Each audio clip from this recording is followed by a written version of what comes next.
Hello everyone, আসসালামু আলাইকুম। আমি রুমা ওয়ার্ল্ডস থেকে রুমা বলছিলাম। এটা জুলাই মাসের ফার্স্টের দিকের ভিডিও, 2024 সনের। এখন 2025 চলতেছে, বাট এটা অনেক আগের করা ভিডিও, তো সেটাই আজকে আপনাদের সাথে শেয়ার করছি। আর এই ভিডিওটা ছিল আমার মেয়ে বেড়াতে এসেছিল, তো তখন আমি ফার্স্ট ওকে নিয়ে বাইরে ঘুরতে গিয়েছিলাম। ফার্স্ট বলতে এর জন্য বললাম কারণ আমি এর আগে নিজে ড্রাইভ করে ওকে কোথাও ঘুরতে নিয়ে যাইনি। ড্রাইভিং লাইসেন্স পাওয়ার পরে আমি যখন গাড়ি কিনলাম, জাস্ট কয়েকদিন শুধু বাজারে গিয়েছি, এছাড়া আমি আর কোথাও যাইনি। তো আমার মেয়ে আসার পরে ভাবলাম যে ঠিক আছে, ওকে নিয়ে একটু ঘুরতে যাই। তো আমার মেয়েকে নিয়ে ঘুরতে যাব, তো সাথে পাশের আমাদের এখানেই কানাডার প্রতিবেশী একজন আছে, তো ওকে বললাম তুমি কি যাবে, তাহলে আমাদের সাথে যেতে পারো, যেহেতু আমার মেয়ে আসছে, আমরা ঘুরতে যাব, তুমি যেতে চাইলেও যেতে চাও। তো এই হলো, আমরা চারজন মিলে তো ঘুরতে গিয়েছিলাম। তো সেদিন আমি প্রথম, যেহেতু আমার মেয়েকে নিয়ে ড্রাইভ করে যাচ্ছিলাম, আমি খুবই ভয় পাইতেছিলাম যে কোনো অ্যাক্সিডেন্ট কিছু হয় কি না, বা আমি কোনো ভুল করি কি না। আমি তো একদম রোবটের মতো শক্ত হয়ে মনে করেন গাড়ি চালাচ্ছি, মানে আমি কোনো দিকে তাকাচ্ছি না, এই আর কি। তো এখন মোটামুটি আগের চাইতে অনেক ভালো, আল্লাহর রহমতে ভয় কিছুটা হলেও কেটে গেছে। আর সব সময় তো গাড়ি নিয়ে যাব, ভিডিও করব, এগুলো তো আমার আরও বেশি ভালো লাগে না। আমি যখন একা একা বের হই, দেখা যায় আমি একা বাসে বা এলআরটি ধরে আমি চলে যাই, এখানে এলআরটি ধরে পাওয়া যায়। আবার খুব প্রয়োজন না হলে দেখা যায় আমার খুব একটা গাড়ি নিয়ে বেরও হওয়া হয় না। কিন্তু যখন মেয়ে আসে তখন মেয়েকে নিয়ে অবশ্যই ঘুরতে টুরতে যাই, বের হই। ওই তখন যদি একটু ভিডিও টিডিও করলে করে, না করলে নাই। আর আমি তো ভিডিও খুব একটা করি না গাড়িতে আর কি।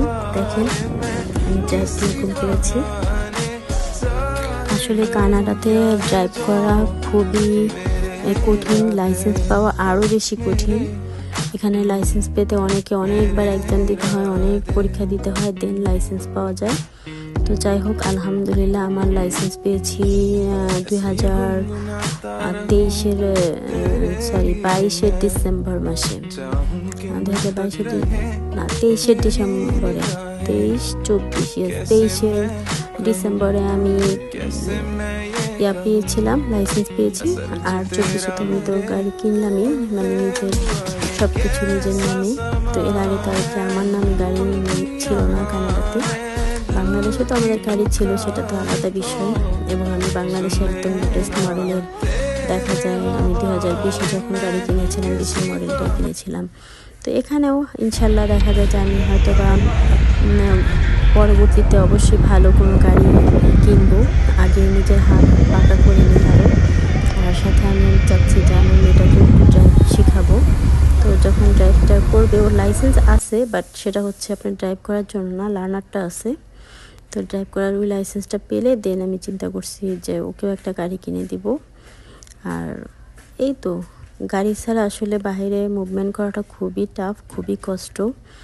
আর শোনার সময় তো বলাই বাহুল্য যে কতটা কষ্ট হয়, বিশেষ করে গোছারি করে আসার পথে বা কোথাও যেতে। যদিও আমার বাসা এবং অফিস জাস্ট হচ্ছে রোডের অপোজিট সাইড, সো আমার জন্য খুব একটা কোনো কিছুই কষ্ট হয় না। সো আমার জন্য খুবই ইজি। আমার শুধু প্রয়োজন হয় বাজারের জন্য, এছাড়া আমার খুব একটা প্রয়োজন পড়ে না। তো যাই হোক, আর যারা আমাকে ভালোবাসেন, আমাকে পছন্দ করেন বা আমার ভিডিওগুলো দেখতে চান, তারা অবশ্যই আমার চ্যানেলে লাইক করে রাখবেন এবং বেল আইকনে ক্লিক করে রাখবেন, যার ফলে আপনারা নতুন ভিডিও পেয়ে যাবেন। তবে আজকের মতো এখানেই বিদায় নিচ্ছি। আল্লাহ হাফেজ।